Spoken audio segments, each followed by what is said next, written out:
Welcome back to HPP, the podcast that talks with tomorrow's hoop stars. I am Rich Harris, and thank you for joining us again. Today, I am joined by Joey Bardack and his magical powers, and Josh Tischler, who was a victim of Joey's magical powers. So, if any of you folks use Zoom, you know that if you have the meeting set up, you can control who enters and who doesn't. But I never admitted Joey to the Zoom, but he still appeared. And then when he appeared, Josh disappeared. So anyway, he had to be there. So I'm not, doesn't look like we're going to be joined by Drew Barton. But I think we can manage. Gentlemen, I'm going to ask you how you're doing. You both had spring break. So how was that? Joey, I'll start with you. I had a very nice spring break. Like we talked about the Indiana game I got to go to, got to visit some friends at UGA in Athens, got to relax with my family, and now I am back here and I've been watching March Madness Thursday through Sunday. I haven't left the couch. It's been great. Josh, and you were in Florida, wrestling with I was in Destin, Florida. It was pretty good. And I got a little tan, on the beach and stuff. It was pretty relaxing. Was able to watch all the games basically as well, which was great too. But not the, now I'm back at school, wrapping things up, graduation like a month. It's flying by. Here's the good news. By the looks of the transfer portal, seniors, did you notice how many people are supposed to be graduating and are in there? I know. It's ridiculous. It's like at least 25% of them seem to be seniors. How is this happening? Didn't they get the memo? They gotta get out of there. Yeah. I don't know what's going on. And it's funny because Jacob Ognasovic, who was on the show from Lipscomb, I had heard during a television broadcast that he was going into the portal. I wrote to Lipscomb. Of course, they were going into the NCAA tournament, so they had more important things to do to deal with my silly emails. They never answered me, but I don't see him in the portal. And my question was, how could he be going into the portal when he's a senior? Well, apparently I don't know what the deal is, but he's not in there, but a lot of seniors are. Now, we do know that the NCAA has that special rule, at least for 1 year, which is if you played a JUCO or NAIA, now normally they would count as seasons, and because you're going to school and you're getting college credits. But they have challenged that ruling, saying we didn't play in the NCAA for 4 years.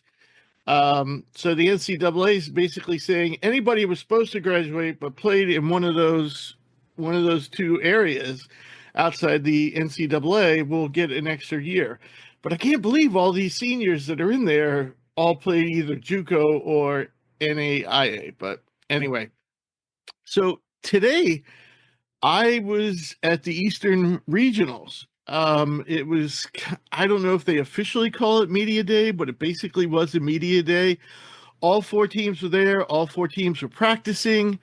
You couldn't watch the entire practice, but you got to interview.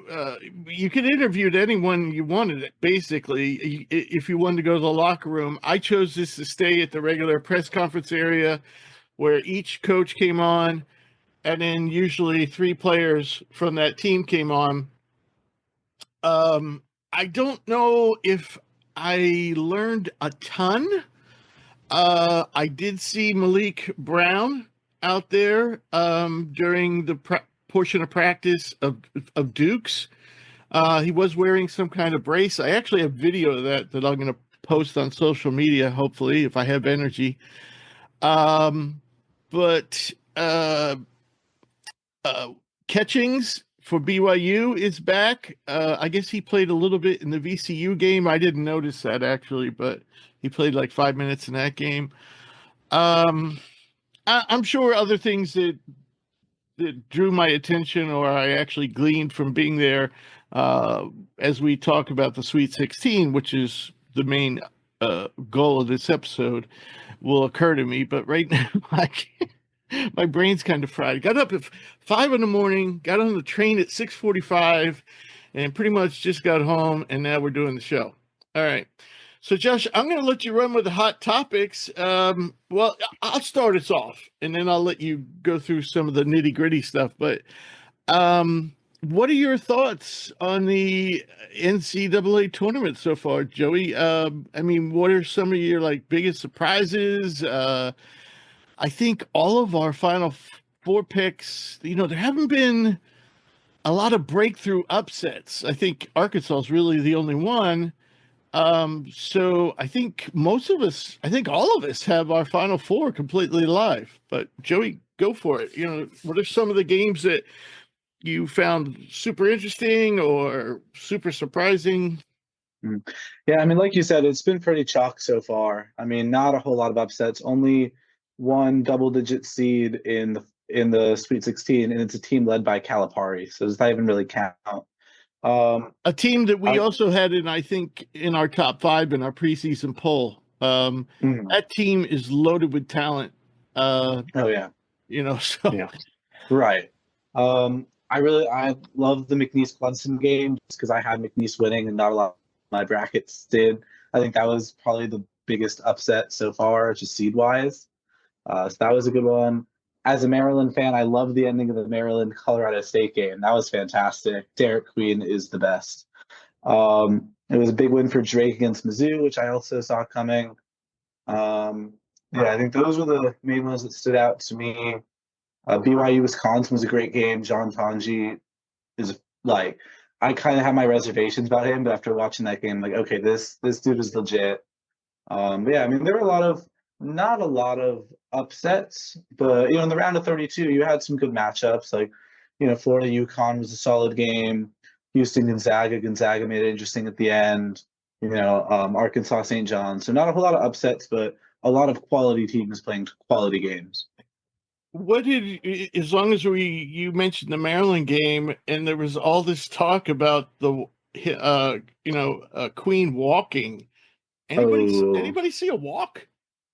I mean, if I get the argument, but it's a call. What is the argument? I don't understand the argument. You get a step, and you get to take off after that step.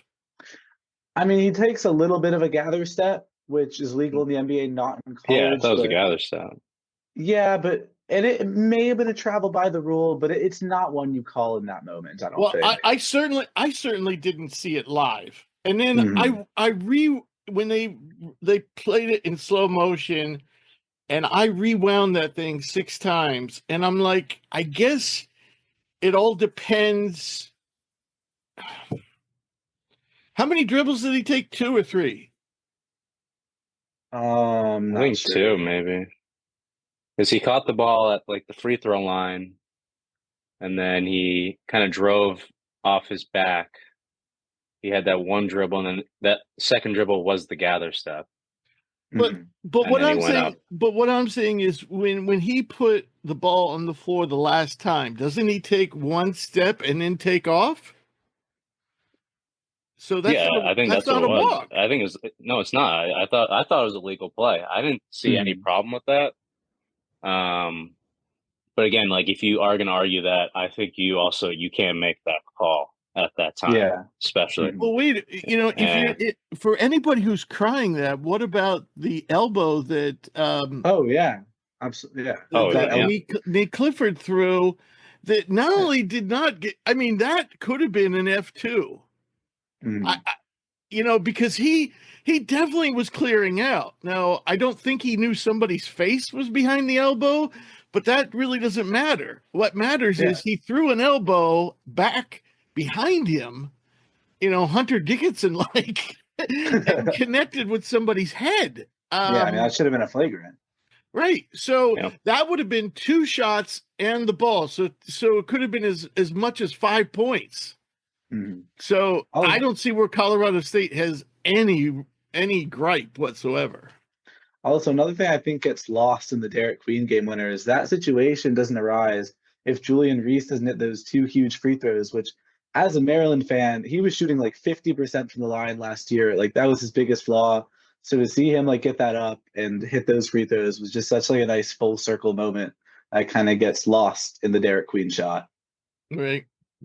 Good point. Mm-hmm. All right, Josh. I know we got to. To me, there were two upsets.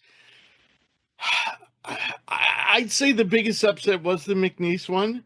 And I will tell you this. I think there's something wrong with Ian Shefflin. I mean, physically, he did not look like himself. Clemson was out rebounded by a small McNeese team.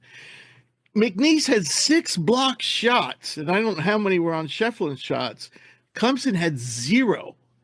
But Clemson getting out rebounded by McNeese with Shefflin, who's normally, good for 10 rebounds a game. He didn't look right to me. And they still barely lost. But the other upset, and I'd say I'm not a St. John's fan per se, but I'm a Big East fan. And it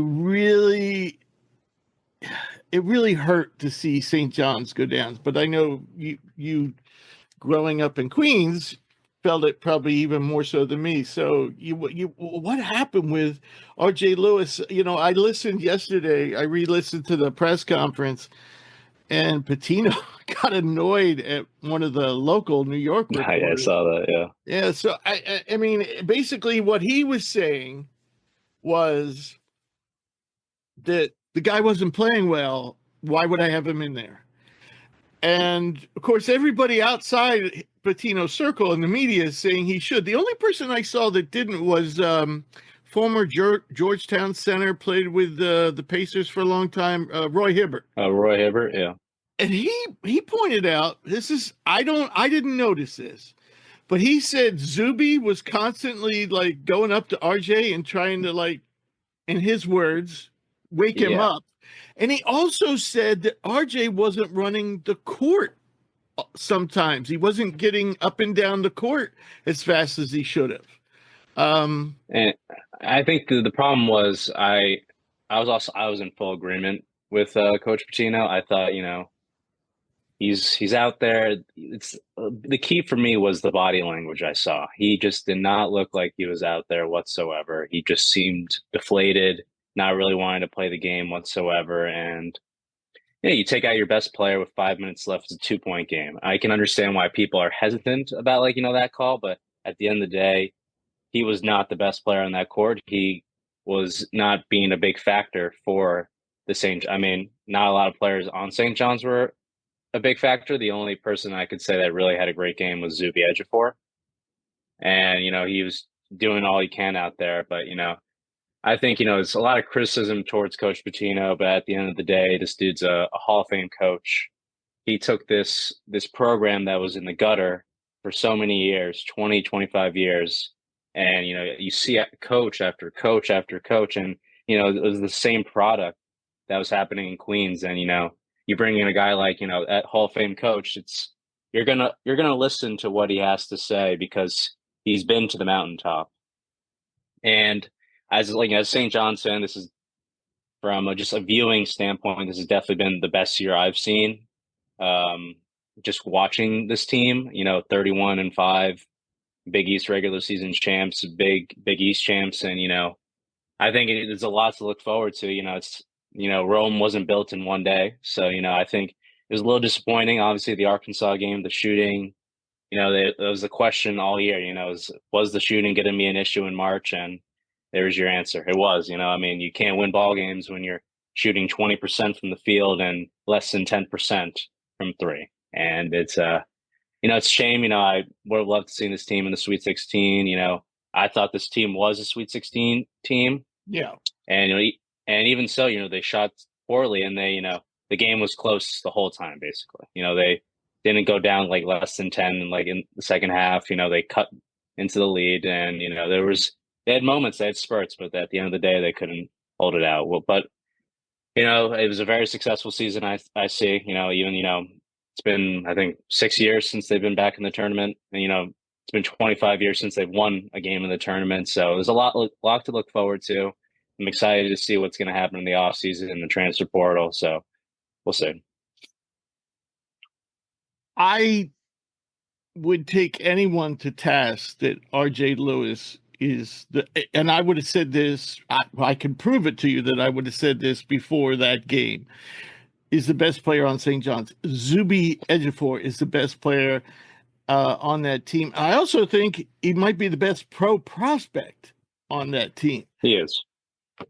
And I think the way I can prove it is when I voted for All-Americans, I got 15 choices. Zuby was one of them, and RJ wasn't. Mm-hmm. I think it's just the way he's able. I think he will return next year to St. John's. But the way that he's able to defend all five positions is something. It's great to see, just on a defensive standpoint, and the way he can rebound the ball. I think the one issue that he needs to improve on is definitely the shooting, and I think he definitely took a jump. He was able to shoot more, and the confidence was definitely there. If he can get to that 33%, just average in the 3-point field area, I think personally he's a first round pick for next year's draft. Yeah, I think the shooting would have to come around significantly to be a first round pick, but he certainly, there's no questioning his intelligence or his effort or his IQ of the game strength. is great. Yeah. Does he fit the NBA game? Well, that's kind of, but definitely. But I mean, like I said, I thought he was one of the 15 best players in America this year. A game that really shocked the hell out of me was Iowa State. That team quit. That was disappointing to see. Did you ever think you'd see an Iowa State under? I'm gonna draw a blank on the name. TJ Osselberger. Yeah, did you ever think you'd see that team quit? No, that sucked. I was a big fan of Iowa State throughout the whole season too. I mean, if preseason, I thought they were an Elite 8 team. Early in the season, I thought maybe a Final Four team. Then they have all the injuries at guard. Now I didn't even have them making the Sweet 16. But that was because of the injuries, and they really lost all momentum. But man, quitting? I mean, whew, I was shocked. So let's see what other games. How about Robert Morris giving Alabama a game? That scared me. Yeah, anybody see that coming? Oh my God. It was great though. I thought they really put up all 40 minutes. They played so hard for 40 minutes. I will give them that. And it was a great game though. It was a great game. Yeah. It was awesome. And Purdue keeps on disappointing us by winning. I honestly, well, we'll get to this later, but I think their run is definitely coming to an end. Like I said, I'm very impressed with Arkansas. This team, and I've never been a Calipari fan. I always thought he's been one of those guys that's been able to grab a lot of talent, and anybody could win with that team. Last year I was totally disappointed, with what they did by losing to Oakland. But, he's really pushed the right buttons, and that team doesn't have a lot of depth, and they've been dealing with injuries a lot, So, by the way, speaking of injuries, Adu Thiero is supposed to be making his return for the Sweet 16. That's huge for them, yeah. Yeah. Now, they say he's going to be limited, but a lot of times when they say he's going to be limited, then they end up playing 25 minutes. So we'll see. Or maybe he won't play at all. Who knows? I really thought that BYU-Wisconsin game, that was super fun. I'm trying to think. The Arkansas St. John's game was I could feel my heart, going in my chest when I'm watching that one. I thought the only problem with that game is I saw it was too many whistles. I thought there was 52 Yeah, fouls called yeah, yeah. during the entire, which is it's unreal. That was At points, another yeah, thing I thought might bite St. John's, but it both teams were affected, by the. I don't know if you saw, but Kadari Rich he fouled out, but his fifth foul that they called on him was an abysmal call. It was I think Carter Knox was driving into the lane, hands straight up, all vertical, and they call him because I think maybe it was in the restricted area, but even so, like I don't know if you can make that call. And I mean, to be fair, he didn't have a great game either, but that was just a disappointing way to see him. Yeah, it was really shocking that everybody kind of went south at once, Yeah. But how about Drake? How about Drake beating Missouri? Our boy Bennett Sturts. Yes, Yep. He had a great game. and they certainly gave Texas Tech, a game, but they couldn't stop Texas Tech on the inside, and yeah, it's just they didn't have the height, but man, I was impressed with that team. So two games that kind of stood out to me also with the officiating was High Point Purdue, but I don't think it really would have affected the outcome. But one game I thought a team got screwed was UC San Diego. Tate Jones fouled out on an unbelievable over the back call, which was nowhere near over the back. And then funny enough, Vlad Golden, about 2 minutes later, game time, does the same thing to one of the UC San Diego guys, but it was really over the back, and they didn't call it, and that turned out to be a one possession game. There were a couple other calls in that UC San Diego game that I thought, that basically changed the outcome. But I mean, they fouled out UC San Diego's best player. Yeah, I just don't understand. If I'm an official, I'm not blowing the whistle unless I'm 100% sure. And I just don't quite understand sometimes. It's like, come on, at best that was questionable. Why did you blow the whistle? And this happens in the NFL too. I just don't quite understand why nobody wants to see fouls. Nobody wants to see penalties. So unless it's obvious, swallow that damn whistle. All right. Yeah, So that was one of the biggest things I noticed though watching all the games was like anytime a player drove to the basket, just automatic foul call. And they showed the replay and there's like minimal contact at best, or the player driving is initiating all the contact. And they just always call it. I mean, it's the same thing in the NBA, and I think that's why we see so much of like, they call it the foul baiting, like with SGA, that that we've seen Wade do over the years. We've seen everyone, Embiid, like everyone does it. James Harden, I think, was the father of that, but He was, yeah, he started that whole thing. Trae Young adopted it. Like all these players do, they just lean in, and it's so easy to draw contact and draw fouls. It's like there's going to need to be some serious like reform in the sport of basketball with that. I totally agree, because there's so many defensive fouls called when the offense initiates the contact. Right. And that should be at best a no call. You know, if you want to lunge into the defender, more power to you, but you're not going to get a call. Right. It's different it's different when the guy is up in the air and then you kind of jump, you take the shot, but you also go forward. That's I think that's fair. But there's a lot of these plays where the offense obviously initiated the contact, and a lot of times it maybe should even be an offensive foul, but it goes against the defense. Right. And it really sucks in college basketball because you only get 5. It really can affect the game. And a lot of teams just don't have an adequate backup. In the NBA, every player on the roster is a good player. I mean, they're not all Kevin Durant, but they're good players. College, you don't have that luxury. All right, so I want to bring up the most odd thing, and that's our bracket contest. And my mother is winning the pool so far, and she picked her card basically by listening to last week's show. So if you ever doubted that we have listeners, we know we have at least one, because my mother picked the card based on the bracket that Josh, I, and Drew picked together. So how can my mother be beating us with our own thoughts?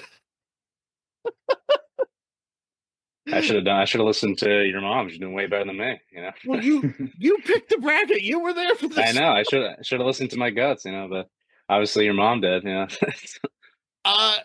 So I'm in second, which I was really surprised because a lot of the upsets I picked didn't come through, but I picked a lot. You know, in the format we use, you get rewarded for hitting upsets based on the seeding system.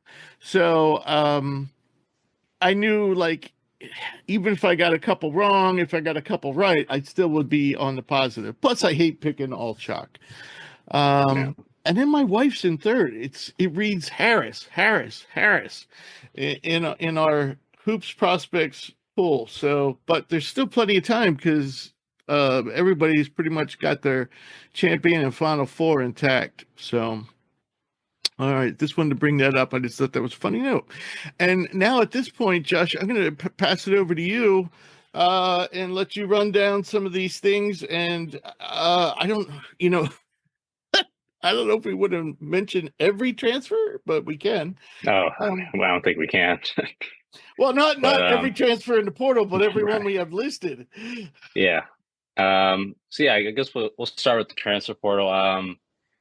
It's been a crazy 2 days since they opened it up on Monday, and you know, more than 1,300 players have entered the portal, which is unreal amount of players that are in the portal. You know, starting off, I think this is the best player in the portal currently, who committed to Iowa's, you know, Bennett Sturts. He's following Coach McCollum. I think, you know, it's a great get for Iowa. I think he's the full package for a point guard, and he's going to do a lot of damage, I think, in the Big Ten. And then we also at Indiana, they just hired Darren DeVries. So coming with him is his son Tucker. So we'll be following, and again, like we did in West Virginia and Drake. So I think Tucker's gonna good shooting that was needed for the Indiana squad.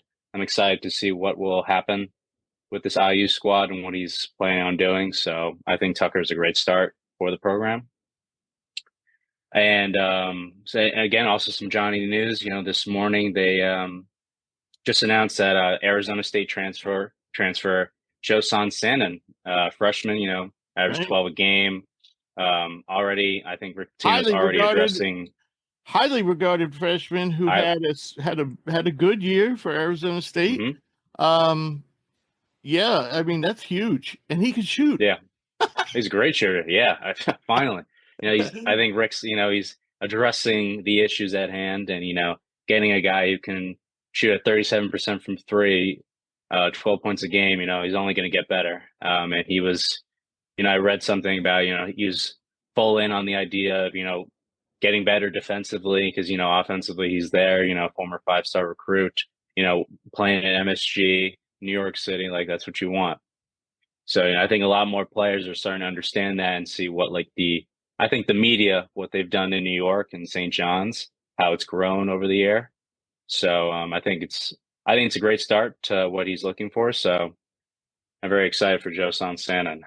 And another big guy that we love here at New Mexico, Donovan Dent has entered the portal, Mountain West Player of the Year. And I'm very excited to see where he's going to go. Washington, yeah. Who's a sophomore defensive specialist, made some big plays during the tournament. Mm-hmm. So I'm very excited to see what Dent is doing. You know, I've heard some, you know, talks, a lot of interest in Kentucky. You know, he grew up watching Kentucky. I could see, you know, Mark Pope going over there, you know, throwing a little money at Donovan. You know, he's going to be I think he's got one more year of eligibility. So, you know, we'll see. I think a lot of blue blue blood teams are looking at him. UNC, And I he think could follow his Michigan. coach. I was about to Could say, follow Coach Pitino. yeah, I was about to say, do we think there's any chance he goes over to Xavier? Yeah, I wouldn't be surprised. I think so. Yeah. That would be my guess, but I mean, if some of the blue bloods are throwing the money at it, it might be hard to turn down. Yeah. So What and then your school has been hit hard by the which school? By the transfer, Indiana.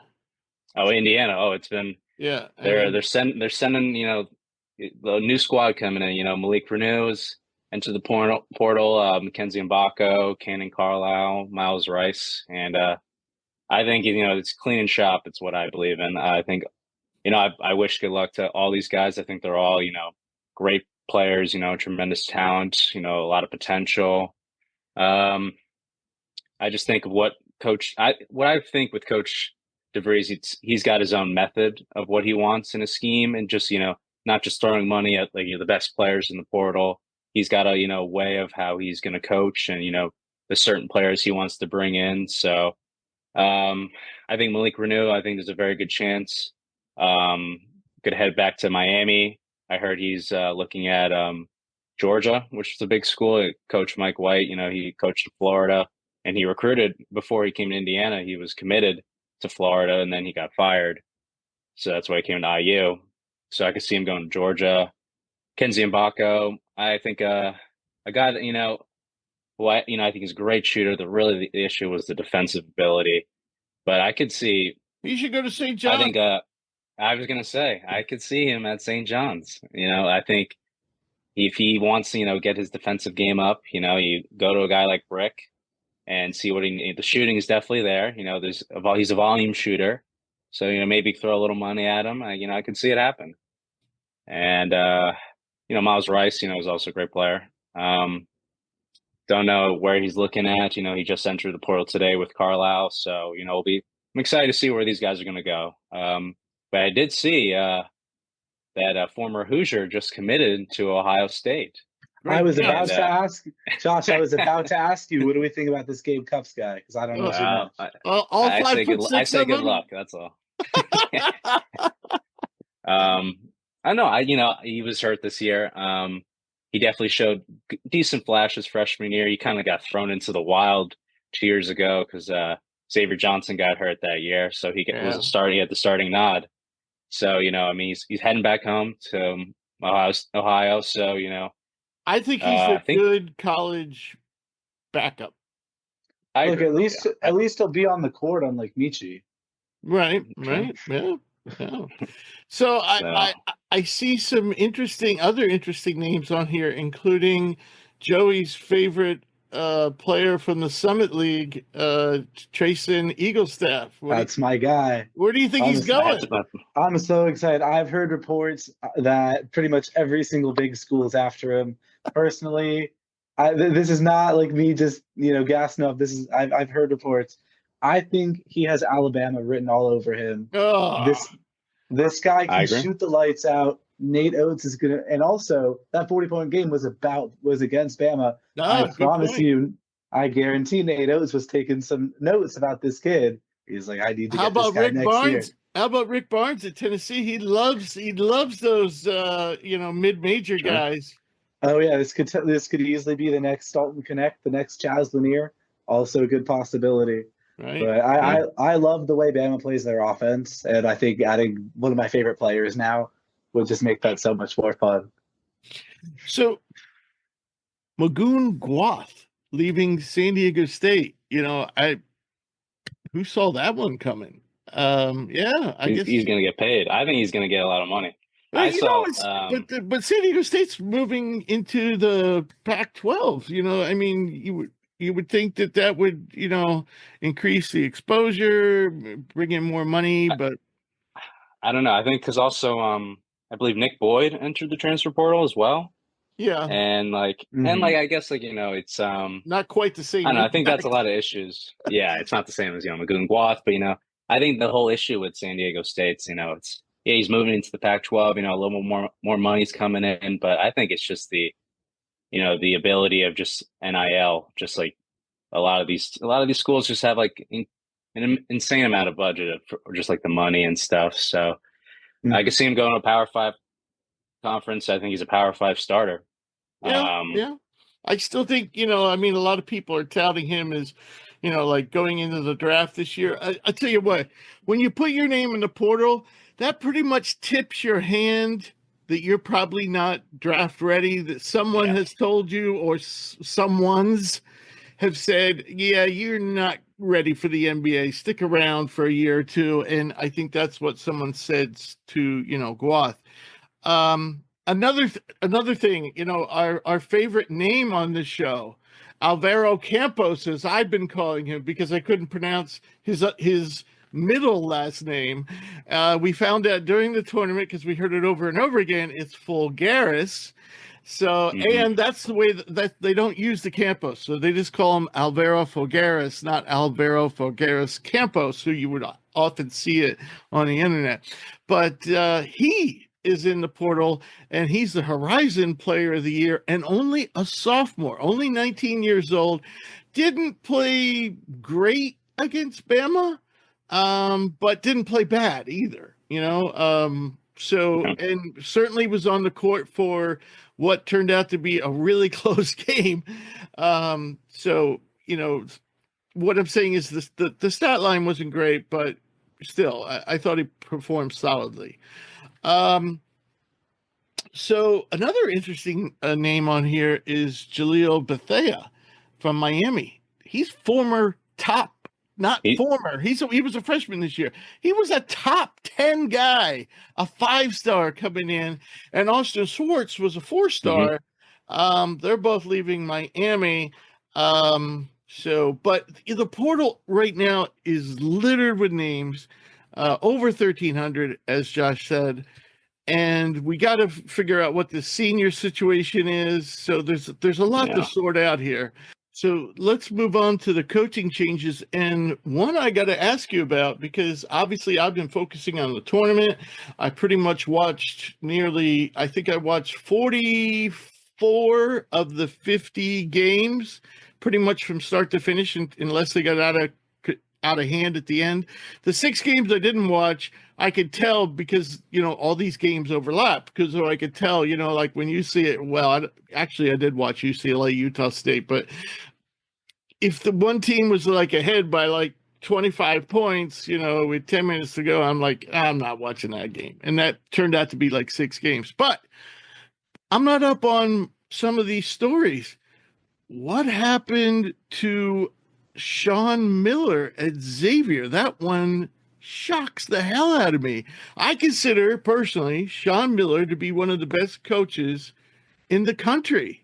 So what happened?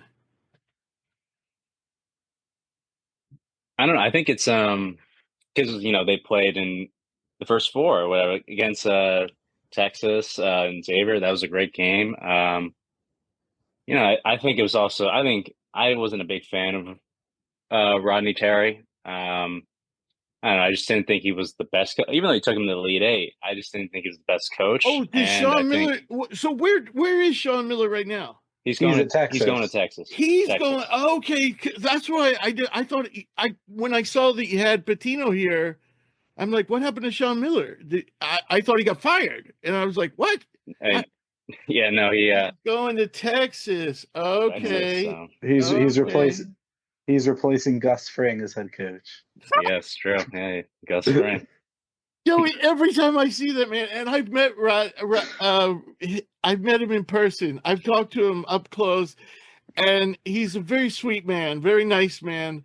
Um, I don't know if I've had a large enough sample to be able to judge on his coaching. But I'm sorry he got fired just because he was always very kind to me. Um, but anyway, okay, so Sean Miller's going to Texas and Richard Pitino's going to Xavier. Tina. Okay, I get it now. By the way, that makes Dalen Swain leaving Xavier. He's going to Texas. Dalen Swain has the potential to be a NBA player, and he's only a sophomore. So he's in the portal. I also saw that Ryan Conwell was entered the portal. Ah, So, and I think Okay. that could be a good. I think that reads IU all over that. He's from Indy. Well, you know what though? Texas had two Indiana State players. I think they're both True. seniors, so they'll be gone. But Mhm. two Indiana State guys, follow Rodney Terry to Texas. Yeah. Interesting. Yeah, Conwell or Swain and Conwell were the two best players, or let's put it this way, definitely the two best pro prospects on Xavier. Both have a chance to play in the NBA. Mhm. Both are around top 100 right around that number, like maybe somewhere between 90 and 110 on our board. All right, so run down some of these other coaching changes, and one I gotta ask about when we get there. But go ahead. Yeah. So we'll first start off. This last week they announced that Darren DeVries, former coach of West Virginia, will now be the head coach of Indiana. As an Indiana fan, I really like this move. I think the issue that Coach Woodson had was he was more of a father figure than an actual college basketball coach. And I think with Coach DeVries. I think it's going to be DeVries, yeah, DeVries. Coach DeVries, I think it's going to be a way different experiment. I think he knows what type of scheme, offensive abilities that he wants on his team. I think Tucker DeVries he's a great example. I think he's a great wing, great shooter.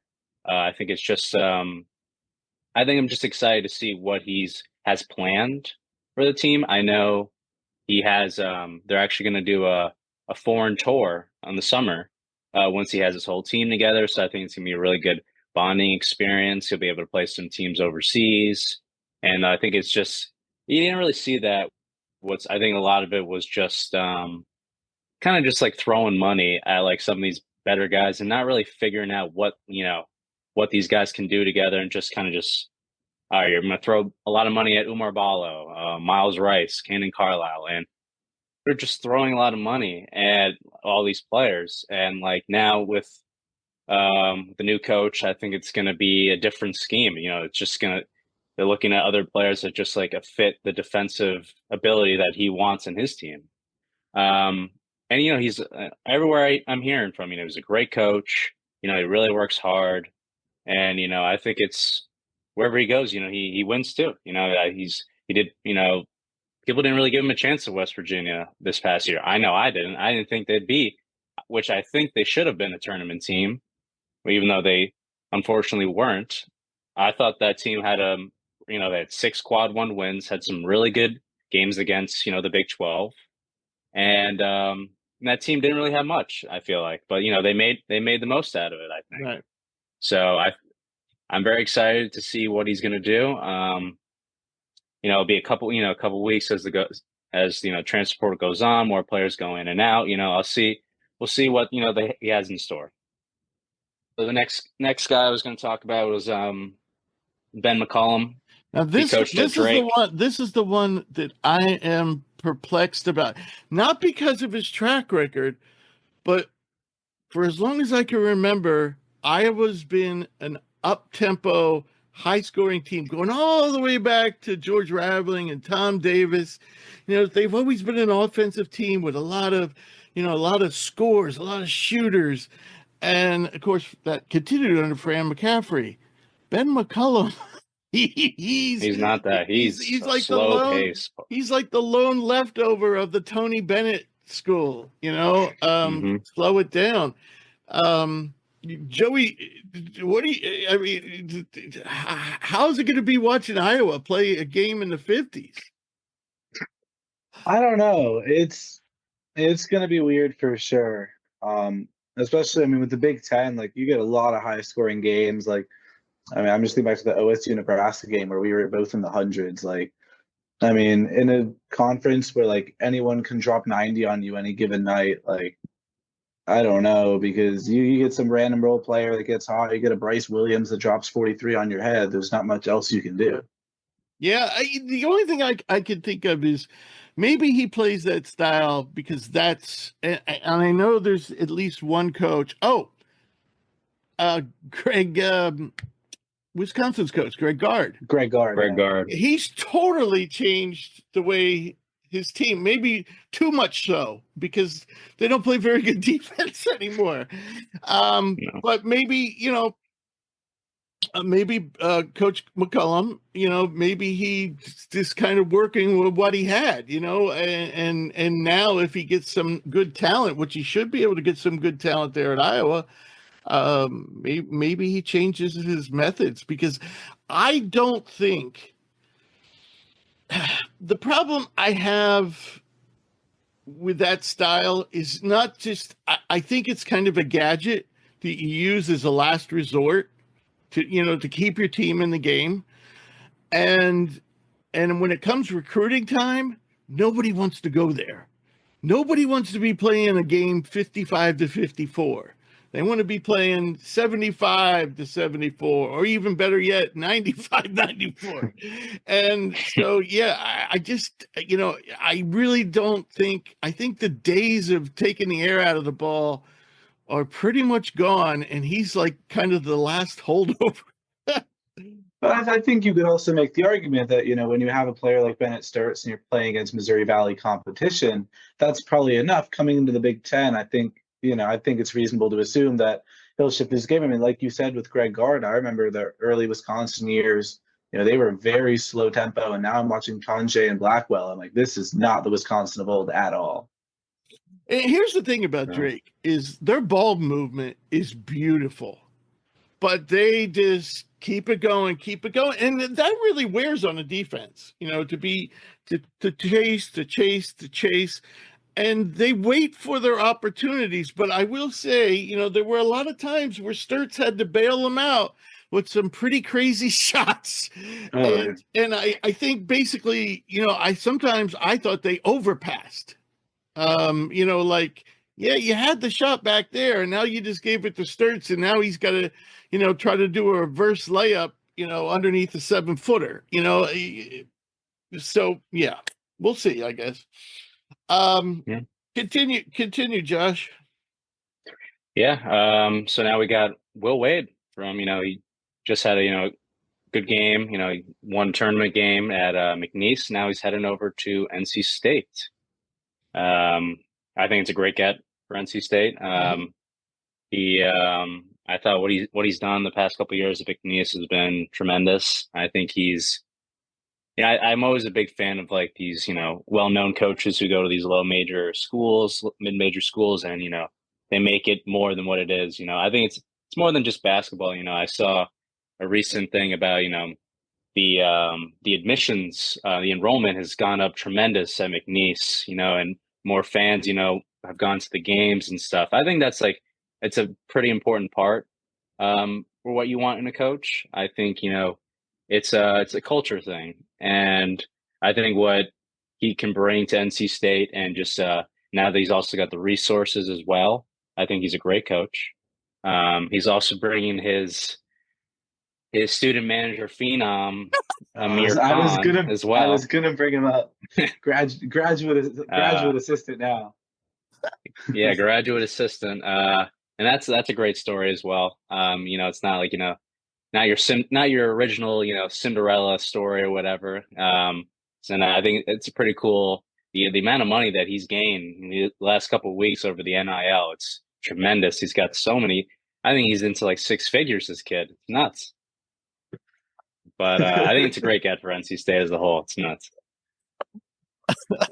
Yeah, I mean, you can't underestimate the impact that good vibes in the locker room can have. True. Yeah, no, it's important. It's definitely important. It's a culture thing with everything. Absolutely. And then I think this next guy, I think it's a great hire. I think he's one of my favorite coaches to watch, and he's still so young. Richard Pitino, he was the coach of the year in the Mountain West for New Mexico. Had a great year with the Lobos. He had tournament win over he's been Marquette in team. terms of recruiting, he's been doing the best job in that conference, as good as it can do. Usually they get the leftovers. But in terms of portal and he's basically turned New Mexico into the best team in that conference over the last few years. I do have one question though. How is it that his father, who is in his 70s, has more hair than the son? All that stress, all those years. Here's the thing. When you get to be my age, it's hard to watch a basketball game without thinking about hair. Because look at this hairline. It used to be like here, and now it's so I'm always thinking about hair. I got a little bald spot starting here, and it's just awful. It's awful. But I think it's gonna be great. It's also gonna be great for the Big East. Son versus father. They're gonna meet up twice a year. Maybe more. Maybe more. Maybe more. I never know in the tournament. So I think he had his first head coaching gig at Minnesota. He was like 30 years old. I was very young when he's still 42 years old. Still has a lot to bring to the table. I think it's a very high upside hire for Xavier. So I'm excited to see. I think the coaching. Ultimately, I think he ends up, unless he has great success at Xavier, ultimately, I think he replaces his father at St. John's. You think? Yeah, there might be five years down the road, but Yeah. Now Xavier may have already thought ahead of it and put something in his contract. You can't go coach for another Big East team, so that you never know. Yeah, you never know. But I think in terms of the Big East, I think the coaching it's improved a lot. I'm loving I think there's tremendous coaches in the Big East. Oh yeah. So bringing in Rich even Pitino DePaul with Chris Holtman. Yeah, he didn't have much to work with this year, but I mean, we saw them almost beat Creighton in the Big East tournament. Yeah, they should have won that game. Yeah, they should have, and they won a game to get there. So I think DePaul's moving in the right direction. Yeah. This next hire is really crazy because, well, I'll let you announce it then. But it's really crazy because it looks like there's going to be a huge stylistic change coming. All right, yeah. So we got the Ryan Odom, former VCU coach, is now heading to Virginia. Right. And he likes to play a lot like Shaka Smart does, pressure D, use a lot of players. And Virginia's always been just the opposite. Slow it down, use 7 players. Score 50 points and still win. Right. Well, not lately, not the last 2 years. No. No, it's exciting to see. I think I like it. It's just, I think that Tony Bennett, this kind of puts a Tony Bennett era is, I don't think there's going to be any remnants left after this.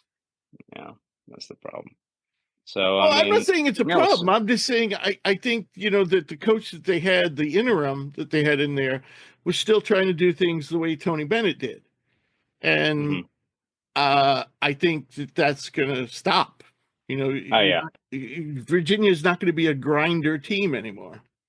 Yeah, he's going to bring in his own culture, and I think that was definitely the problem with the interim coach. He kind of wanted to replicate what Coach Bennett had, and they kind of just needed a whole new, fresh scheme of just things and just how things need to be ran over there. So, I think it's with the ACC how it was this past year. I think, bringing on these new coaches is definitely going to hopefully can help a lot in that area.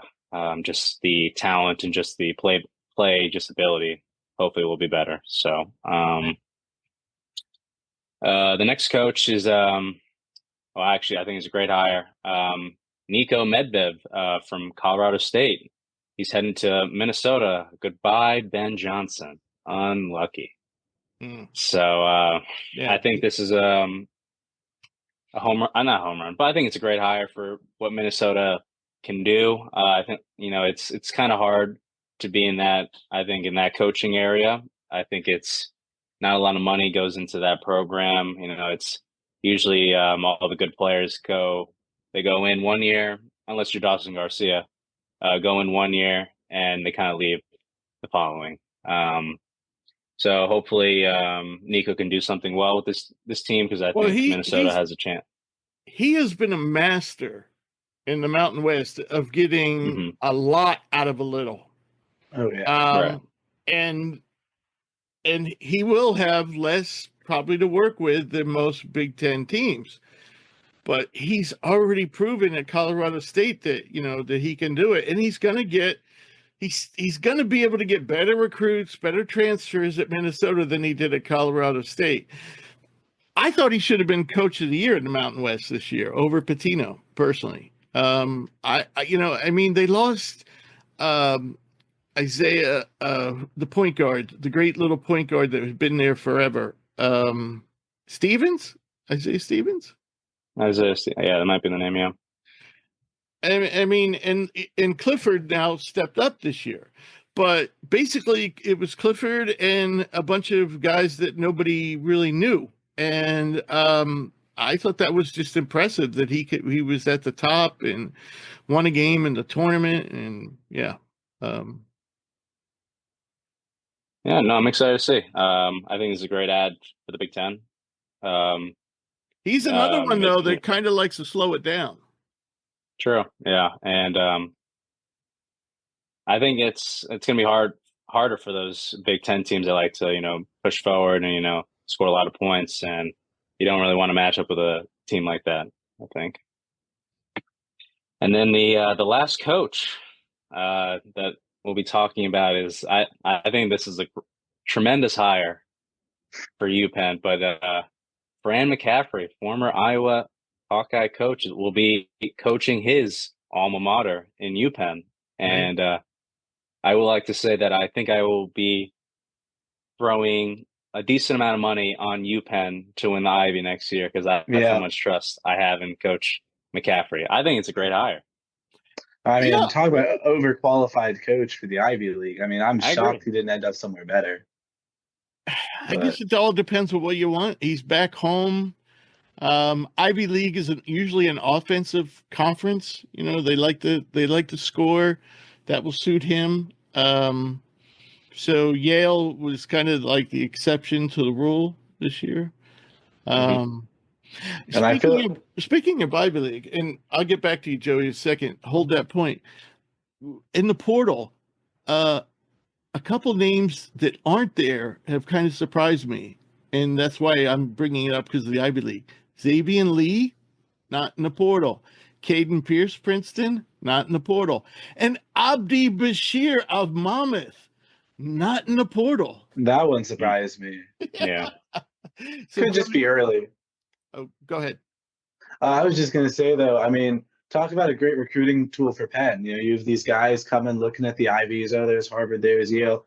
Hey, we're Penn. We can give you a great education. And also, here's legendary coach Fran McCaffrey you get to play for. I feel like they're going to dominate the Ivy recruiting. Yeah, of course, Ivy recruiting is a lot different than anywhere else in the country, because you can't offer scholarships. They don't really have NIL, which is amazing when you think about all the wealthy people that could be donating and they could have a great NIL system. I'm not sure why they're not really diving into that. But Ivy League always wants to be different, for better or worse. So, Joey, I wanted to ask you, out of these coaches, who do you think hits the ground running and has a good year next year? That's a tricky one. I think I'm leaning towards Pitino, because we already saw Xavier was really good, and I think there's a good chance he gets Donovan Dent to follow in his footsteps. And I think having Dent plus the Xavier roster, plus I'm sure they'll nab, sure they've got some good recruits. I think that team could be really dangerous. And then similarly, Ben McCollum at Iowa with Sturts following. I think just, I think DeVries will be good in Indiana eventually. I think Wade will be good at NC State eventually. But if we're talking first year, like Josh said, Indiana's getting rid of everyone. I think it's going to take DeVries, a year or 2 or 3 to get the lineup he wants. I think, I think Will Wade will bring over some of his, McNeese gadget guys. I'm not sure eligibility, but maybe Copeland, maybe Murray, maybe Shoemake, some of those guys who are good energy guys, but not really going to be ACC quality. So I'd lean toward. I mean, Copeland's played in the ACC before with Syracuse. That's true. And athleticism wise, why am I just drawing a blank on? We just said his name. Shoemake or Murray? Shoemake, yeah, Shoemake. You mean athletically, he matches up with anybody, in the country. So sorry to disagree, but I get what you're saying though, because Shoemate has a lot of issues with his game, but athletically he can match up, but he can't shoot worth a damn. That's true. That's the biggest thing. That's the other thing with Copeland. Copeland's very athletic and gifted and can do a lot of things, but he can't shoot worth a damn. Right. It's hard to beat the guys on an ACC team if you can't shoot. Playing in the Southland and then winning a game of March Madness, if you have enough hustle and enough energy and you hit the ground running and athleticism, right, you can make up for the lack of shooting. But then once you match up against, we saw like Purdue, you can't shoot the ball, you can't win games. So those are kind of my reservations. So I think for that reason, I'd lean towards McCollum. I think Iowa still has some decent pieces to be an okay Big Ten team. But Pitino, I mean, I think he's just a fantastic coach. He's had great leadership growing up, being the son of the great Rick Pitino, and Xavier's got the talent, and I think he'll have dent. So I would say those two with Pitino probably being my number one. What are you thinking, Josh? Yeah, I'm with Joey. I think Coach McCollum, he's had a lot of success over the years. I think it's going to be. I think he's going to bring in a lot of his guys from Drake, and I hope. Obviously, Coach DeVries, I hope he does pretty well in his first year. I think it's going to takes time to kind of rebuild a whole program, especially in IU. It's very. I wouldn't say the fan base is. I wouldn't say toxic is the word. I think they're very hostile.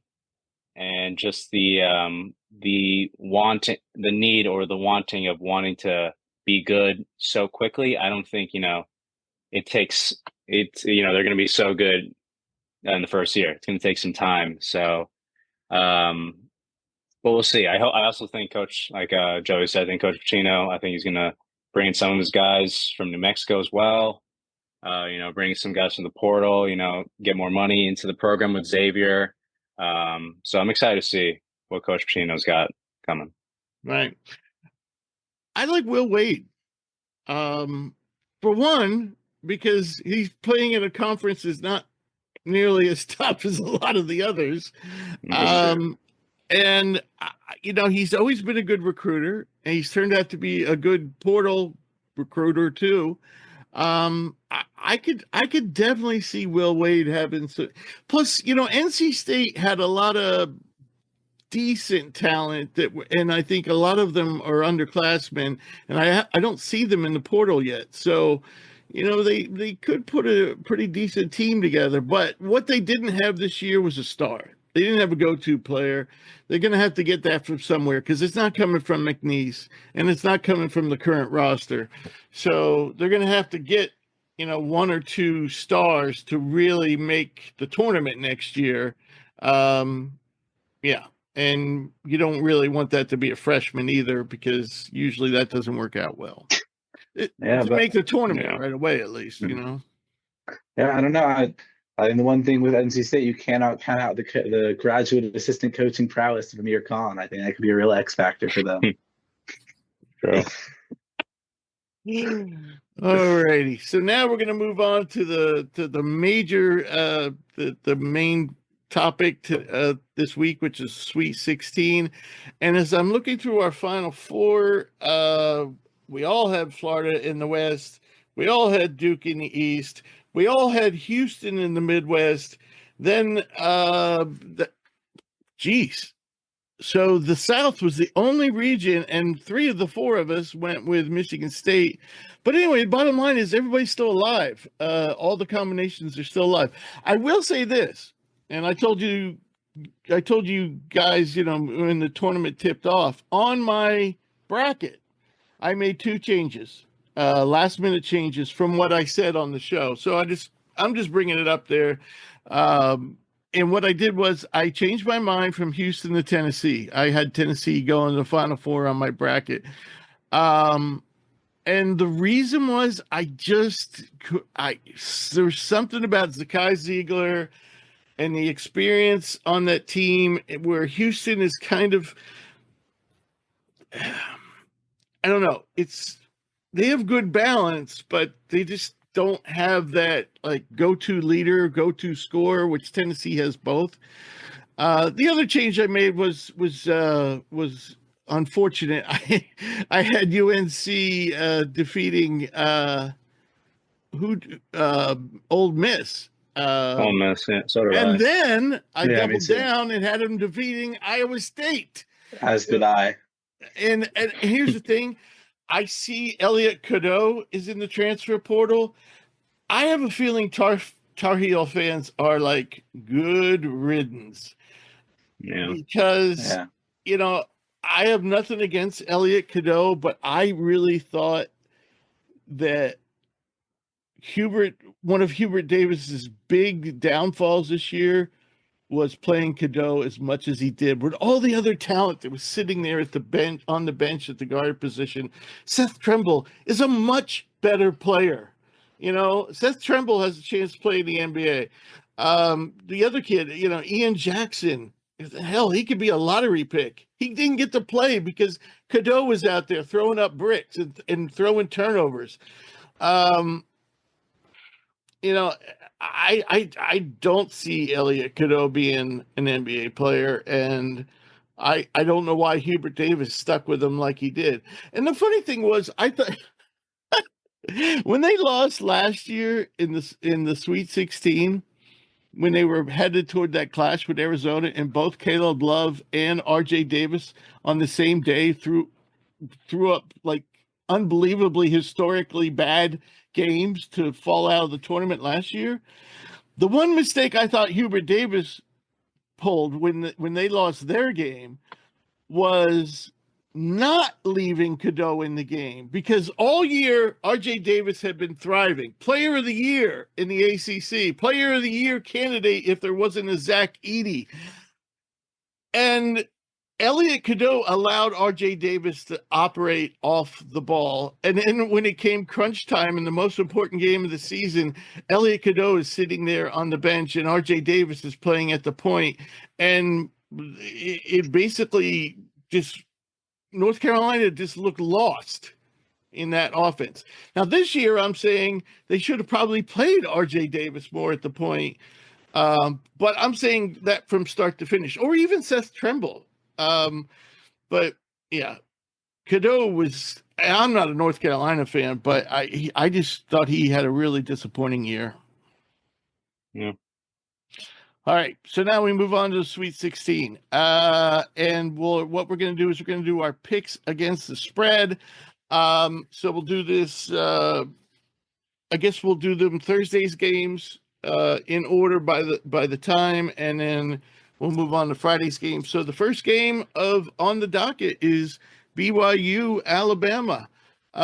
Joey, what are you thinking here? Who do you like to win the matchup, and what do you think about the spread or the money line? So I have Bama winning this game. As for the spread at 5.5, I think it's a good line. BYU's looked really good, but I'll take Bama. I feel like there are a good amount of similarities between these two teams. Both live and die by the 3-point ball. Both have really good rebounding bigs. But I just think Bama has a little bit more firepower. If Sears isn't hot, they have Philon. If Philon's not hot, they have Aiden Holloway. Grant Nelson's proven to be huge in these games. I have the statistic. I think it was 9-0 at the end of the regular season. I'm not sure how many he scored in the last two, but at the end of the regular season, they were 9-0 in games where Grant Nelson had over 15 points. So I think he will be huge there. And I just think, I think Bama just kind of wins the athleticism battle. They have so many athletic players, so many great 3D guys. I think it's going to be really challenging for BYU. So I'll take Bama. I'll take Bama for the 5.5 spread. Josh, by the way, we could do money line or we could do the spread. Right. So the money line, by the way, for BYU is 180, Alabama minus 220. What are your thoughts on this game? Yeah, I'm with Joe here too. I would take Bama with the points as well. I think BYU has been playing tremendous ball as of late. The shooting has been tremendous. I think Richie Saunders has been awesome for this team. Igor Demon has really been playing good ball as of late. I just think it's too much. Even though Bama has been, I wouldn't say they've looked their best these past two games. Even not looking their best, I still think they will cover this spread. Win by 6. I think the offensive ability and power of this team is going to be too much for BYU. But the question would be, is Bama really going to be able to? They can stop BYU's offense enough. So I think the top 2 teams in offensive efficiency. Yeah, so that's the issue. But again, I'm also going to go with the best player on the court, which I think Mark Sears. So I think I'm taking Bama here as well. It's funny, and I don't mean to be mean but Sears really, his numbers, are career lows. He's only shooting 33% from 3. He's shooting barely over 40% from the field. I don't know how the hell he made All-American. I didn't vote for him. I did vote for Bennett Sturts though. So I like BYU in this game. Like Michigan State, Bama and BYU go 10-11 deep. And there's just so many similarities between these two teams. And just like I thought Wisconsin and BYU would be, an explosive matchup that would be high scoring. I think this game is going to be that way. And I think it could come down to who has the ball last. I agree, maybe from an athletics standpoint, Alabama is got BYU, but I think this BYU team is more talented than people give them credit for. And I love their coach. I love Kevin Young. I love the way he substitutes. I love his strategic moves, his after timeouts. That team is a bucket after the timeout. So I'm taking BYU in the points. If I had to pick it straight up, I'd go with Bama, but I think BYU has a really good chance. All right, so now we'll move on to the next game in the East region, and that's Arizona Duke. My God, I really think today at the press conferences, more people talked about and asked questions about Caleb Love than they did Cooper Kupp. Yeah. It was incredible. It was just Caleb Love this and Caleb Love that. And I'm like, you do realize Cooper Kupp is up there, right? But even when Duke was on the podium, they were asking about Caleb Love. So yeah. All right. So the spread here is Duke is 9.5.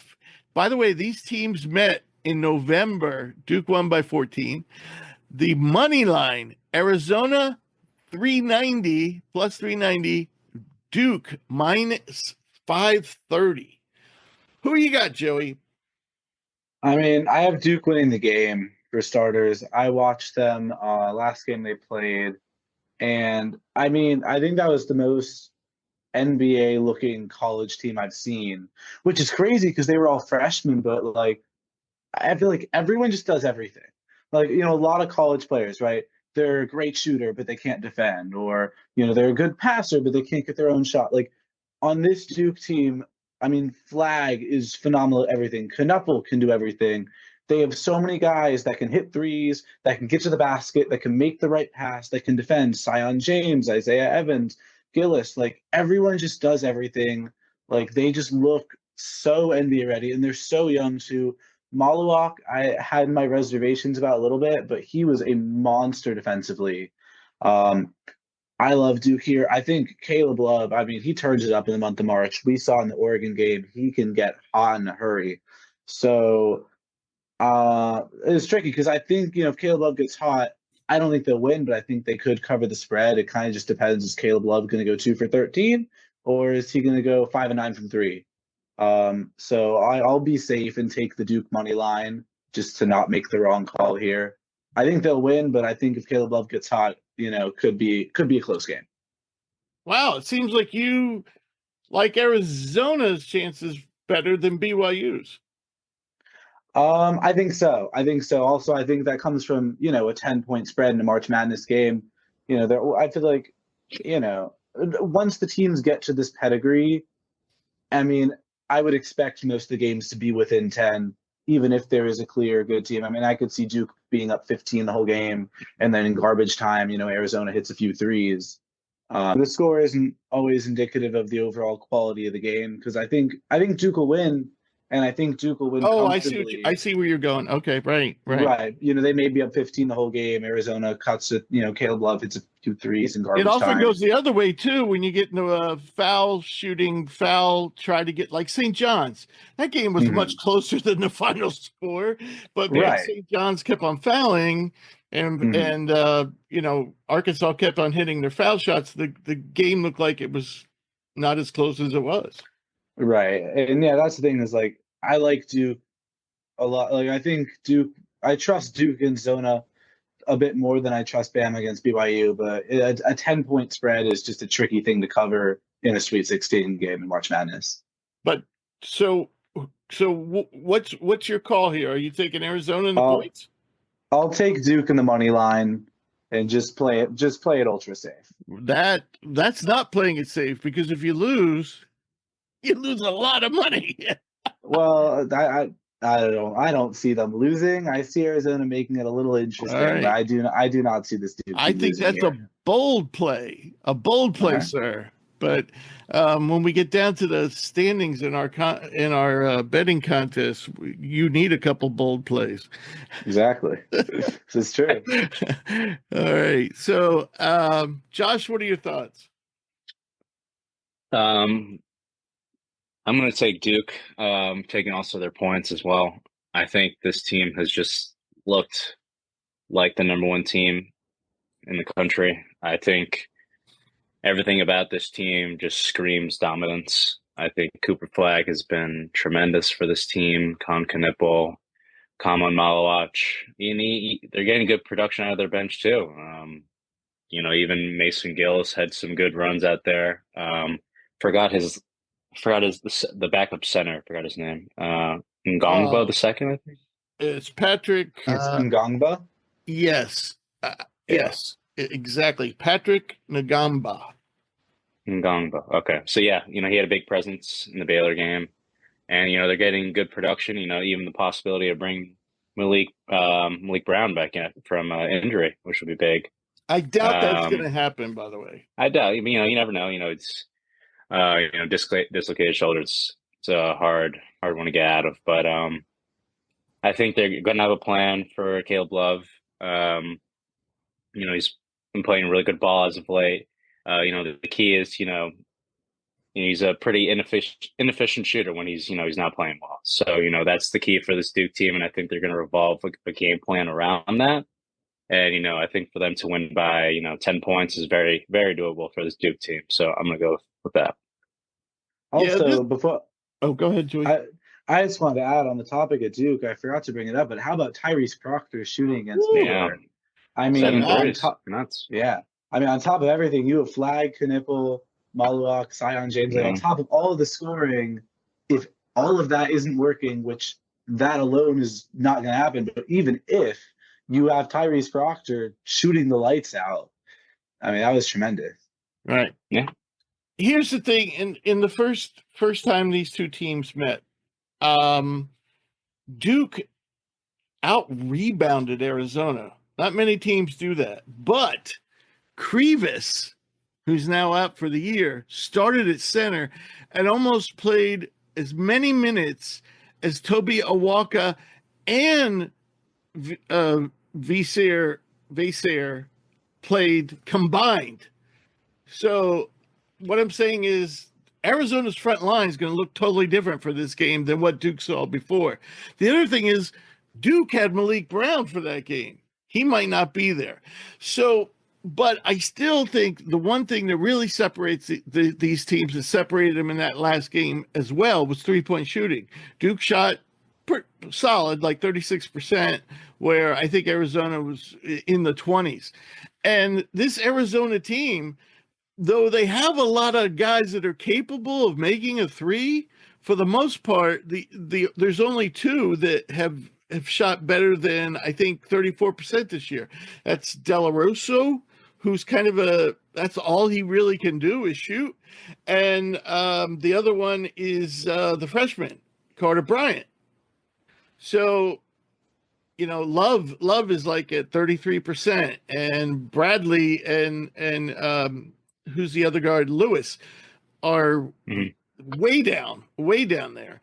So, yeah, I do think Duke wins this game, but I also think if you look at each player by player, because neither of these teams are as deep, they only go about 8 deep.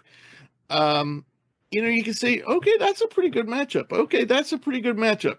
I think, Cooper Flagg versus Carter Bryant, on paper, that doesn't look like a great matchup, but Carter Bryant has shown some flashes. I don't know. I just think Arizona has enough talent to stick with this game. I don't love the spread one way or the other, but I'm taking Arizona plus points. All right, so now we'll move on to the which region are we in? What region's Maryland in? That's the West. The West. All right, so now we move on to the West, which the first game in the West is Maryland, Florida, and the spread here is Florida by 6.5. The money line is Maryland is 245. And Florida is minus 305. So, Joey, who you got? Well, I'm real conflicted here because on one hand, I love my Terps. I love the Crab Five, but I mean, it took a last-second shot just to knock off Colorado State. While Florida's been, just on absolute fire. Walter Clayton looks like a man possessed in that UConn game, and it's going onwards. He's going to be hard to stop. So as much as I'd love to, take Maryland as the underdog and take them the money line, I can't justify that, but I will take them for the spread. I think this is potentially one of the closest games. I think Queen versus Condon is going to be an absolutely great matchup. I think, Maryland, I mean, they've been one of the highest scoring teams in the Big Ten. I think, they're there are a few Gillespie threes, a few, Rodney Rice mid-range shots from, this being a really high scoring, really close back and forth shootout kind of game with, Miguel and Clayton going, toe to toe in 3-point shots. So I think it's gonna be high scoring. I think it's gonna be close. So I'll take Maryland spread here. I think Florida will win this game, but I do not think they will cover the spread. So I'm going to take the points with Maryland. The one issue I have with Florida is that they can't seem to run away with the game. At the start of the not lately, but obviously they had a great season. I just think they even in the Norfolk State game, they were up I think 30. But then again Norfolk State went on like a 10-0 run. And even like kept it, close, not close, but like, in the second half, they were within reach. And in the UConn game, they started out slow. They, allowed UConn to, kind of, play their game, their scheme. Yep. And I think, and it took a lot out of them to just win that game. They were down like 4 or 5 points, with 5 minutes left in the game. Having a guy like Walter Clayton, that's the key for this team. So I think they do win this game. I don't think it's going to be I think it's gonna be a close game. And I'm also just gonna go with the best player on the court, which I love Derek Queen, but I think, big time shots, obviously he had a crazy shot. I'm still gonna go with Walter Clayton. So I'm taking Maryland with the points though. Well, I'm not agreeing with either of you guys today because I like Florida minus the spread. I also was thinking about the money line, but it's a little too rich for me. I believe what's the number again? 305. Yeah, that's a little too rich for me. I'd rather just give up the points. And I'll tell you what, the way I see it, and when you get to this level, I start to look at the individual players. And to me, Florida's guards versus Maryland's guards, it's a no contest. Florida has the better guards. Then when you look at the front court, you got two great Maryland players versus four good Florida players. And that's where I think the difference is. Um, you know, you know, Queen and Reese, maybe they're the two best bigs in this game, but that's all there is. And I think, Florida could throw four at you, and Condon probably is better than Reese. So yeah, that's just the way I see it. I like Florida. I definitely like Florida to win, and yeah, I don't really give Maryland much of a shot personally, but I hear you guys. All right, so now we're to Arkansas, Texas Tech, and here as I mentioned, Adu Thiero might see some action in this game. At least that's what Kentucky's saying. But we don't know anything new about Chance McMillan, who hasn't played yet in the tournament, do we? Except for he's questionable again. He's game time decision. Right, so questionable. All right, so the spread here is Texas Tech 5.5. The money line's pretty close. Arkansas, you get 195. Texas Tech minus 245. What are you thinking, Joey? Rich, you said I got to make up some money, and this is where I'm going to do it. I'm taking Arkansas money line. I was really, really pleasantly surprised by Arkansas's performance in the St. John's game. I think that there are some teams that are built for the regular season and some teams that are built for March Madness. And I think that this Arkansas team is built for March Madness. They have so many different guys that can get hot. You have John L. Davis. If he's not playing well, you throw in DJ Wagner. If he's not playing well, you throw in Boogie Flan. One of those three guys is going to be able to get you some big buckets. The number one issue the biggest thing Texas Tech's got going for them is JT Toppin. And don't get me wrong, I think he's a fantastic player, but if you want to talk about neutralizing him, you throw, Brazil, he might be one of my favorite players in the tournament. His ability to get offensive rebound, finish in the paint, like the ultimate Johnny on the spot. And then Adu's been huge grabbing boards. You have Ivisic off the bench. You just have so many versatile guys. There's Knox, there's Richmond. I feel like by committee they could kind of take on Toppin, and then like I said with the guard play, like someone's bound to get hot. They kind of check the boxes for me. I feel like we're due for a big underdog win. I like betting with Calipari, and I got to make up some money, so I'll take Arkansas money line here. All right, Josh, what are you thinking? I'm liking where Joey's, where his head's thinking. I'm not going to go with the money line, but I'm going to take their points. I'm a lot of, my thinking, especially with the betting, I love taking, the better coach in these instances. I think it's going to be a close game. I just think Arkansas has a lot of momentum with them, coming off two very good wins, two very good, coaches, and I thought two very good squads. I don't think Tech is I think they're gonna come out a little sluggish, Tech. I think it's gonna be a whole different team that they've seen in the Big 12 over with Arkansas. I think this team gets better each game they play.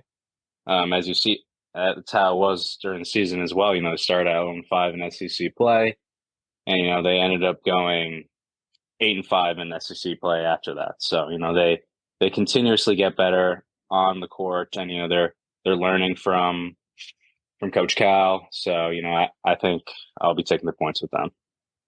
All right.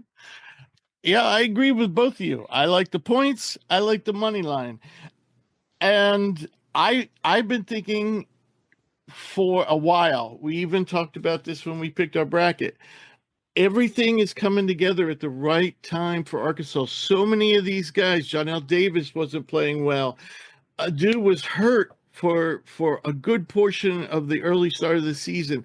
The young guys have gotten better. Now Boogie Flan's back in the mix, but they're still leaving DJ Wagner at the point where he belongs. And now you get Fierro back in the mix. I don't know. Calipari seems to be making up for the disaster of last year. And I think Arkansas has a great chance to win this game. In fact, I'm picking them to win the game, which is why I'm taking the money line. Yeah, I had St. John's in the Elite Eight. Now I'm going to have Arkansas in the Elite Eight. That's where I'm going. So now we go to one of the more surprise teams in my mind. 6 seed Ole Miss is playing. This is Friday night's game, early game, playing Michigan State, and this is a lot closer than I expected. Michigan State's -3.5. The money line for Ole Miss is 145 or -175 for Michigan State. What are you thinking, Joey? I think 3.5 is crazy. I think Michigan State's going to blow them out of the water. Props to Ole Miss. They've had a great run, but that little quadrant of Ole Miss, UNC, Lipscomb, Iowa State was my least favorite quadrant, and that messed up my bracket and my survivor pool. I don't like any of those 4 teams. I would take a New Mexico State, New Mexico or Colorado State or a McNeese or a Drake to beat any of those 4 teams. So I feel like they've, I think they've had a little bit of a cakewalk.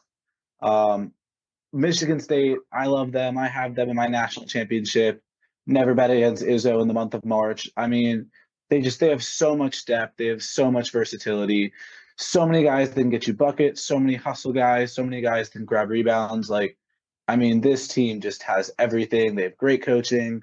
They have shooters. They have rebounders. They have great facilitators. They have everything you could want in a college basketball team.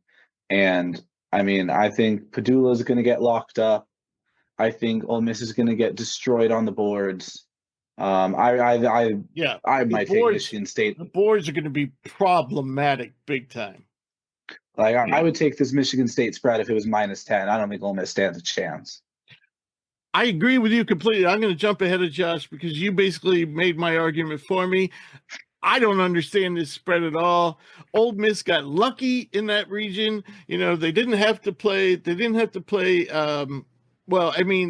San Diego State was banged up, so North Carolina thumps them, but North Carolina's been totally erratic all year. And then they get to play an Iowa State team that's wounded and quits. What? It's just, this happens every year. At least one team gets in where just everything fell into place for them. And I think everything fell into place with Ole Miss. I think they're a good team, but I think they get thumped. Josh, what are you thinking? You guys said it for me, honestly. I'm with both of you guys. I think this game won't be close. I'm not a big fan of Ole Miss whatsoever. Every time I watch Sean Padula, it's I want to strangle him a little bit. He's like a little pest out there. It's so I really hope hell of a player. He's a hell of a player. You got to give it to him. Big shots, whatever. But she's like, oh, you got to be kidding me with these shots. But I really hope Michigan State stomps on them. I really do. I think it's going to be hard for Ole Miss to go up against those bigs. And even the wings as well. It's defensively, they're so locked in together. It's like they're tied on a string. And Cohen Clark seems to get better every game. Every game, every game you see him play, Absolutely. It's nuts. And you're just waiting for that just insane poster to happen. One of these, you just know it's happening. He's so close to getting one of those posters. But I think Sparty by 30. Wow, so. Wow. Joey, were you taking the money line or the spread? I'm going with the spread. Okay. All right. So now we move on to Michigan and Auburn. I didn't have Michigan here. I thought that they would be out by now. I picked them to go down to UC San Diego. But turnovers, they've controlled that problem, which was a major problem for this team. So Auburn is an 8.5-point favorite. The money line is Michigan 330 or minus 430 for Auburn. Joey, who you got? I'm going to take another big swing at the bat here. I'm going to take Michigan money line purely off bracket bias. I had Michigan State making it this far, which I was very proud of, and I have them beating Auburn. I don't know what it is. This entire year I haven't liked Auburn. I kept saying once they get to March, they're gonna disappoint people like last year, and they kind of ended the regular season with a whimper. They've looked solid so far in the tournament. They had a good game against Creighton, but I think Michigan's coming in with a lot of momentum. They had a big win against UCSD. They had another huge win against A&M. They just really seem to turn it on in the last 10 minutes of the games. They keep finding guys that can step up.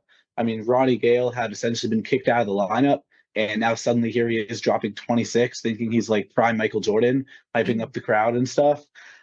He's been phenomenal. I think I like Golden on Broom and Danny Wolf too, having 2 7-footers trying to handle the best center in the game. I mean, that's pretty good. Trey Donaldson also just has a knack for making big plays in the clutch. He's a pretty good facilitator.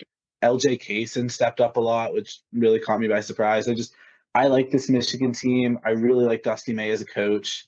I mean, I think it's kind of my logic with Arkansas is just they kind of check the boxes. They have a lot of guys that can step up when you need it. And sometimes I think momentum is the most important thing. So I'll take the Wolverines here. Are you taking money line or spread? Sorry, money line. I'm taking a big risk here. Big risk, big reward. Josh, what are you thinking? I was flip-flopping a little bit, but I think Joey kind of persuaded me a little bit. I think I'm going to go with Michigan plus 8.5. I don't think they will win this game. I think with just like the little problem that I have, I think just Auburn, their pace of game, I think can be a lot for Michigan. I think they go quick, and that's like the one thing I'm having an issue on. I think if Michigan plays to their speed and their pace of this game, I think it's going to be a close game. I'm really pulling for the bigs here. I think, Vlad Golden can have a good game. Trey Donaldson revenge game against Auburn, he could have a good game. And even Roddy Gale, he's finally coming into fruition, had a great game against A&M. So I don't think they'll win, but I'm going to take the points with Michigan. All right. Obviously, I thought UC San Diego was going to beat Michigan because of the turnover issue. Then I thought for sure Texas A&M would force them into turnovers because of their athleticism and length. Didn't happen. They got through that game as well. But as you said, Roddy Gale, by the way, friend of the show, has been on the show. He just went out of his mind. I mean, where has this been? Can that happen again against the #1 overall seed? I mean, I just think Michigan is. I think Auburn. They are not almost as athletic as Texas A&M, but they also can score. And if those turnovers just crop up a little, this game could get ugly. I like Auburn to win, and I'm willing to give the points. I don't like the money line. That's really steep. Over 4-1. That's kind of crazy. All right, now the next game is Kentucky and Tennessee. And this game, Kentucky has already beaten Tennessee twice this year, that both times they met, yet Tennessee is a 4-point favorite. Kentucky money line 155, and Tennessee is minus 190. Who you got, Joey? So first of all, both these teams really surprised me in their last 2 games. I was a little bit lower on them. I had Illinois actually making it all the way to the Elite Eight. My biggest issue with Kentucky was that they didn't have a go-to guy, and then Kobe Bryant said, "Hold my beer," and dropped like 25 and just decided to not miss in the entire second half. And Tennessee, I mean, when I was watching them, I was having flashbacks to last year. I had my reservations. I I thought Chaz Lanier's and Dalton Connect. I thought Gainey and Meshack weren't good enough scorers, but Lanier has been great. Ivicic was great. Or not Ivicic, Milicic. Zakai Ziegler, like you said, Rich, phenomenal player. He can shoot. He can get to the basket despite his size.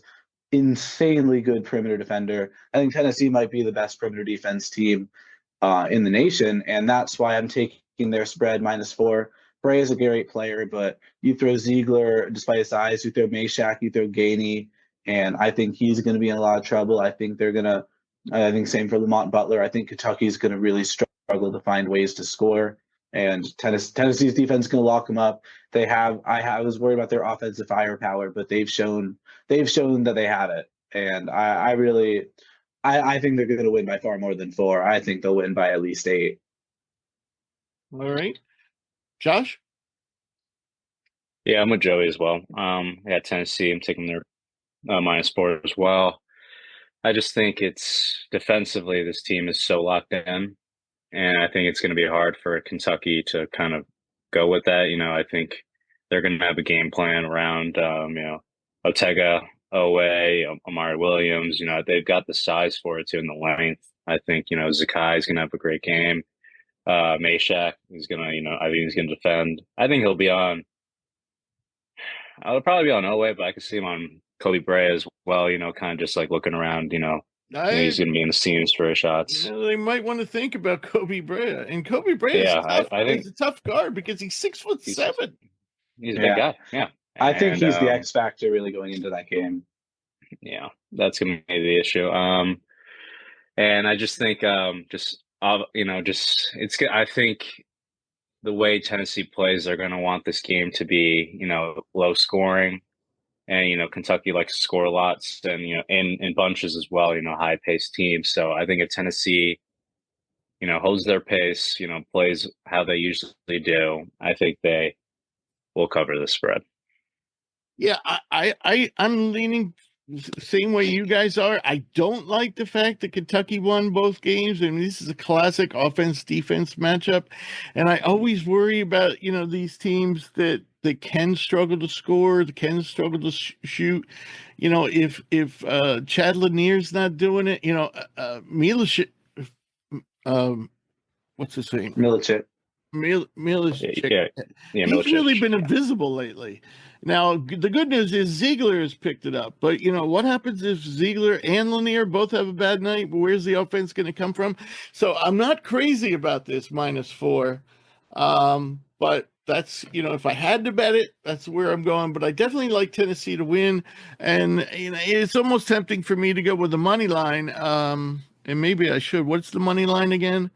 Yeah, you know what? For Tennessee. That's what I'm going to do. I'm going to go with the money line because I think 190. It's not bad. Yeah, I'm going to go with the money line because it's not too bad. So I'm going to go with Tennessee -190. All right, so last game in our Sweet 16, we have Houston and Purdue, and somehow Purdue is playing in the state of Indiana. How did the committee do this? This isn't the first time. If Louisville got to play like an hour and a half from home, and they would have been playing the number 1 seed in their region in their home state if they wouldn't have lost to Creighton. The committee can't do this. This is not fair. I think the scheduling's been awful this year. Just like of where they're putting like the regions and just like where these schools are like. And like, I don't know, I'm not the biggest fan. I know it's in Indianapolis, and I think it's in the Lucas Oil Stadium, the football stadium. Is it there? I think so. On Cambridge? It might be. Do you remember when Purdue played a neutral game last year in Indianapolis? It was in Cambridge. Yeah, that was ridiculous. It was ridiculous. I mean, there wasn't one opposing fan there. And I think they lost that game. They played A&M, and then they got whooped. Classic. Continue your point. I'm sorry. Yeah, no, I'm not like the hugest fan of like having basketball games in like football stadiums. I feel like I get like I think I get it. You want to like get the tickets. You want to get as much people in there as possible. I just feel like from a viewing standpoint, it's not the best. And even just like the reactions you see, on live television, like it's not really there, I feel like. And But shooters don't like it either because of the they don't space. like it either. Yeah. Yeah, it's all, and then the weird surfaces the court is on, not usual like basketball court that it's it. So, Yeah. I don't know. All right.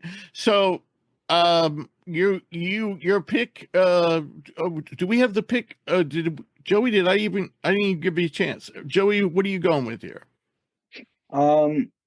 This one's tricky. So first of all, I do like Purdue this year. I'm always biased towards the picks I get right, and I did have them making the Sweet 16.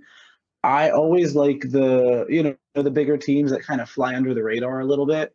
I feel like after being a top seed and not bring back guys, those teams they tend to fly a little bit under the radar. It kind of reminds me of Gonzaga with Julian Strawther in that year. So I do like Purdue. I think Braden Smith stepped it up. Kaufman-Wren's been great, but I think this Houston team's going to win. The question is, I don't know what kind of game it'll be because I think you could make the argument Kaufman-Wren, like, despite being 6'9", he just always seems to put up 20 points, and he's just a bucket in the paint, which doesn't make sense given his lack of size, but he just always scores almost effortlessly. But then again, Houston has great interior defenders. Their guards played really well in the last game. They were really scoring in bunches and pulling up the stats here. It was, Cryer had 30, Sharp had 12. Uzan struggled a little bit, but you're going to get the guard scoring. So I'll take the Houston money line here, but I like this Purdue team. Braden Smith's been big. Their wing shooting has been solid. So I'm just going to take the money line because I think Purdue could keep it close, but also Houston could smother them. I'm not sure. So I'll just play it safe with the minus 400. Okay. What are you thinking, Josh? This is the one game where I'm like, I said before, Michigan State and Ole Miss. I hope that Michigan State wins by 30. I hope Houston wins by 80.